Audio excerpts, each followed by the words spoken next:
Pro Detailers Volume 5 is now available in the US and the UK. Today we're going to be running through what's in the magazine and providing you a quick channel update on what's going on.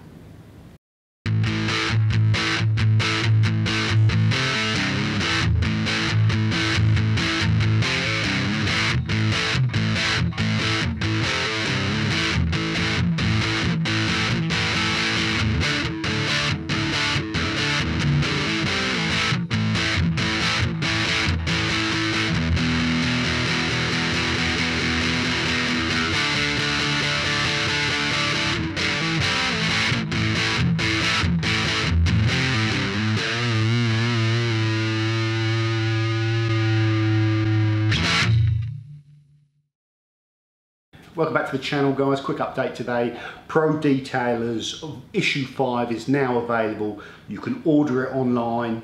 It's available in the US now as well. So I'll put a link in the description of where you can go and order it online. It'll be delivered in the US and the UK. This magazine is packed with over 100 pages of detailing content, and I want to run through some of the stuff that's in there. What the Pro Valitors Association does is it allows you to go to their website, and I'll put a link in the description, enter your postcode, and it will list all of the professional associated detailers in that area local to you. So you can look at them and see what services they provide. You know, you might want one that's kind of offering a certain type of ceramic coating, or you might want one that's studio based that does paint correction services, or you might want a mobile one that comes to you. So you can go through all the list of options and pick the one, you know, make contact with the one that you think is kind of offering you what you need. The main thing about all PVD associate members, the detailing companies that are part of the association, is they are kind of approved, you know, vetted before they're allowed into the association. They have to be insured and kind of qualified, so that they're trying to put a sort of standard around it, if you like. And I think there's examinations now to become a member of the PVD association. So as a customer, you kind of get a set standard, you know, in an industry that in the UK doesn't really have any set standards. You know, I could set up the old JD's JML valeting tomorrow and go live with it, but you wouldn't want me doing this on your car, trust me on that. So it sets standards for the consumer, but it also, if you're a professional detailer yourself and you've started up a business, it's a way of generating customer bases, you know.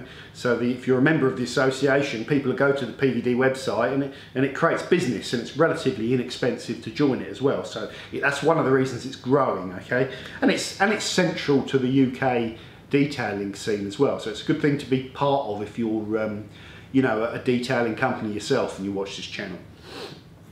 A quick run through of what's in this magazine. So you have the PVD members directory in here, as well as online. You have the lookup facility online where you can enter your postcode, but in here, in certain pages of the magazines, it will list different areas of the country broken down into counties and list all the members and their contact details and what their particular kind of credentials are. So you have some that are kind of Chipex authorised, some that are Dodo Juice authorised detailers, some that are Koch Chemie, whatever their kind of services that they sort of provide, or accreditation, I guess is the word I'm looking for, that they have.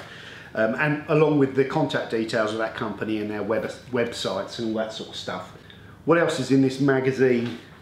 There is an interview with the guys who own Dodo Juice, kind of Q&A, looking at you know, the sort of origins of their company and what they're doing and all that sort of stuff, which is good reading. There's an article on insurance if you're a professional detailer, giving you guidelines of what you need and what bases you need to cover, which is really important. There's an interview with Todd Cooperrider, a well-known American detailer that kind of details exotic cars and stuff like that, which is a good read. There's an article on how to photograph cars properly, which I'm really interested in, because I just tend to stick it in auto, maybe do manual focus if I'm feeling brave and try and get a good angle. But there's all these other things that you've got to think about when you're doing photography that, you know, are quite complicated, but if you can get them right and understand them, you can really do some good shots. So I'm going to be reading that in a bit. there is a shootout style comparison test with the 3 offerings now of fixed rotation machine polishers, the Flex 3401, the Virtual, and the new to market Rupes Millet. Okay, so that's really interesting. I was just having a scout through of that.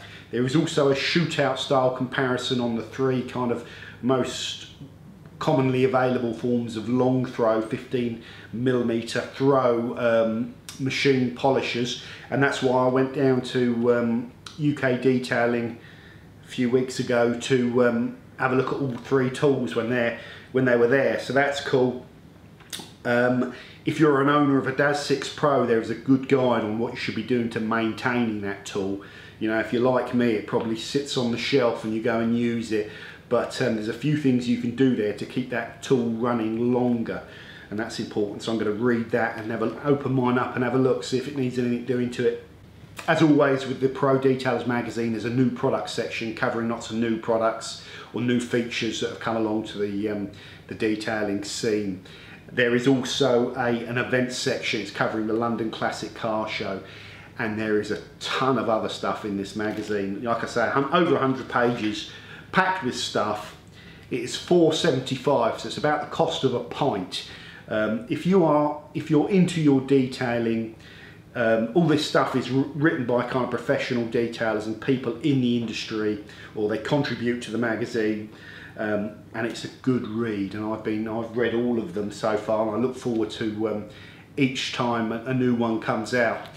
You will also notice my ugly mug is in this magazine. I got the shock of my life when I saw that. I didn't know I was in there. And you know, those that follow the channel know I like to keep myself in shape, you know, kind of trim, buff guy. So Bert's had a little bit of fun there, and what he's done is clearly photoshopped my 6-pack down to a 1-pack, and he's kind of extended it out, because you can see the bar in the background kind of bend where he's pulled it all along. So, you know, we can all take a joke. It's a good bit of fun, but like I say, those that follow the channel know that that's obviously a photoshopped joke. So that is PVD Volume 5. What else is going on? A quick channel update. I've mentioned I've got Ram coming over in a couple of weeks to shoot a video on leather repair. I went to a car show the other day. It's just over the road. They had some lovely cars there, just a local thing. So I took a few pictures of those, so I'll flash those up. Some really nice old classic cars and some modern classics and some muscle cars and all sorts of stuff. That was good fun. We are gearing up for this best of sealant that I've been threatening to do for ages, but I'm getting closer. Okay, I've got my products shortlisted, and I have got myself some test panels that I'm going to be spraying up with automotive kind of spec clear coat, not with rattle cans or anything dodgy. Going to get those sprayed black and clear coated. I've got myself a gloss meter, which I'm going to be using as part of that test, and I'm still thinking through all the things that we're going to do to try and make the test a little bit more meaningful than just me guessing. So most of this is stuff or ideas that I've stolen from Autoglim. I can't get all the equipment they've got, but what I can get will help us test these products maybe a little bit better than me just eyeballing them and giving my opinion. So I'm trying to do a good job with the best sealant video. That'll be coming soon. So what else is going on with the channel generally? We've just finished off those Adams products. I've got a long kind of list of videos that I want to get out there, and I try and balance the content so I don't overdose on one thing. I get a lot of requests from viewers, you know, saying, can you feature this, can you feature that? And I tell you that I make a note of them, and I've got a little notepad on my computer, notepad file, that I just chalk up those requests and keep an eye on the ones that are at the top, try and fulfill those first. But it's impossible to fulfill all of the requests from you guys, so that's the only way that I can do it. You know, I get about 4 or 5 hours a week to put into this. The biggest problem we're having at the moment is as the channel's growing, I mean, it's still a relatively small channel, but since it's got over 10k subs, I'd say, the amount of requests that are coming in from brands as well to feature them, it's impossible to do them basically. You know, if you commit to doing one of those, you are looking at, you've got to use all the products first, and you've got to use them probably more than once. And if it's a whole range, then you've got to collect all the shots of you using them, and then figure out what you're going to say and plan it all, and then shoot it. It takes me loads of goes to get it right, and some of those brand reviews are an hour of footage. They take me so long to do, and I just haven't got the time to do them for all of the brands. So one of the things I said when I did the first brand review ever was I drew up a short list of 6 brands that I wanted to feature, because I'd seen enough of them, you know, to know that I needed to feature them. And those were the only ones that I was going to do, and I'm kind of sticking to that. The problem is I know there are lots of other great brands out there, and really, really strong brands and stuff like that, but there's so many that for someone new to the detailing scene that's looking at it, it's really, really confusing. And if a channel does too much product stuff, you know, is trying to cover, you know, a large range of brands, it's going to become too confusing for anyone trying to watch it and pick out what's really good and really bad. So I have to kind of just stick to my kind of guns on the brand reviews that I do. And like I say, 6 was what I said at the start, and they were brands that I wrote down on a list, and I'm sticking to that list, or else it will just, you won't be able to see the wood through the trees, and I haven't got the time to do the videos for the other ones. So that's where we are with that. Finally, I want to end the video on the whole YouTube thing. So I get a lot of questions about YouTube, and some people that watch the channel have gone on to start their own channels and stuff like that, which is brilliant. That's exactly what I did. You know, I thought it'd be fun. And you start your channel up, and you know, you grow it. It's like a little tree, and you look after it. It's a hobby. And I'd rather be kind of spending my free time doing that than watching the junk that's on TV. You know, I like a good series. If anyone can recommend a good series to me, let me know, because I still like those. Not Game of Thrones. You know, one of my mates was saying you've got to watch Game of Thrones. You know, I'm 41 years old. I've seen enough pair of tits and CGI dragons to last me a lifetime. But you know, you can never have enough of one of them. But you know what I mean. So yeah, any good series apart from Game of Thrones, let me know in the comments. But yeah, like I say, I like doing this in the evenings because it's good fun, a good hobby. But the first year of running the channel cost me infinitely more money than it ever made. Your YouTube revenue is woeful when you start, and it's not great even when you get some momentum, but it's woeful. All those best of videos where I was buying up drying towels and buffing towels, each one of those cost me 100 quid. That was nothing to do in the wax making set of videos, which has cost me a fortune. But great, you know, hobbies do cost money, but it's almost like a cost for the channel if you think about it, because it's all stuff I've done to feature on the channel. So the channel is well and truly in the red. You know, it's not a healthy thing. And if you're running something like a hobby, a substantial kind of loss every month, sooner or later that's going to eat away with you and offset the kind of enjoyment to the point where you'll probably just jack it in. And first year there was loads of times where I thought this is pointless, you know, I'm going to give up, but I can still see it growing a little bit, so I carried on with it. I'm glad I did, because you know, it's chugging along nicely now, even though it's a relatively small channel. You can see something.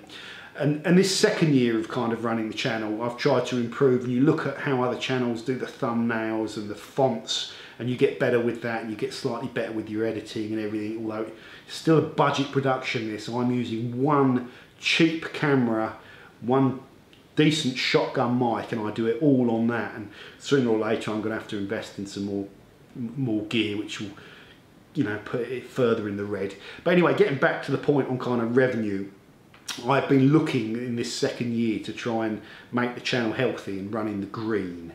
With, you know, profit's a dirty word, but like I say, just to get back, try and get the channel healthy, get back more than what it's costing me, or else, like I say, even I'll lose interest with it at some point. So the key thing to understand with YouTube is, if you go into it kind of just thinking that it'd be nice to have this thing sitting there making money, you have to invest your time to produce the content and the cost of producing that content.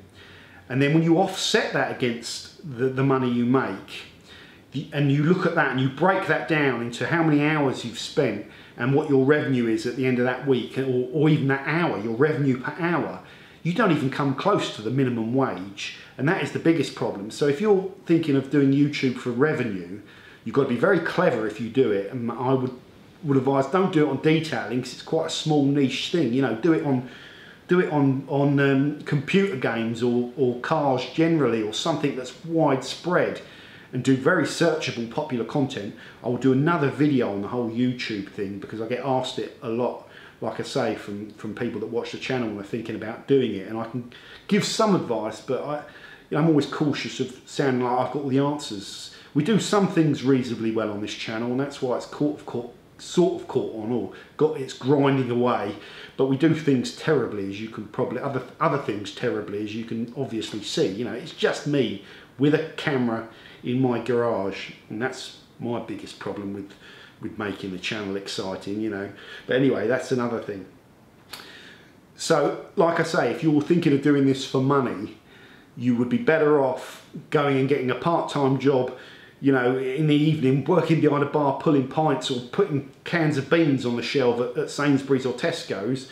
The return you get per hour there will be a lot bigger than you get from doing the YouTube channel.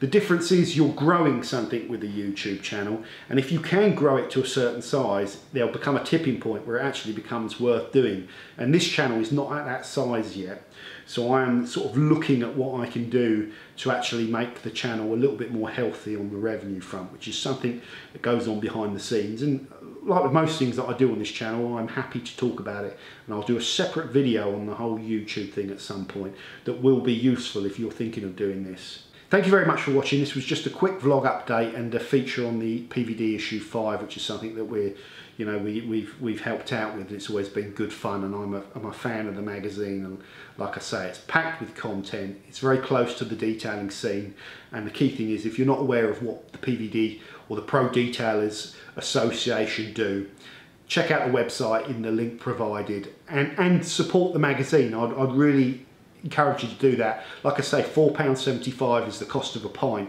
and there's a lot of good information in these magazines if you're into detailing. A lot of really technical information from professionals that have been doing it a long time, so you learn when you read it, and you can also, it's kind of an impartial thing as well, so you know, and it's got lots of interesting content, so highly recommended. Thank you very much for watching as always, and we'll see you soon on the Forensics Detailing channel. Bye for now.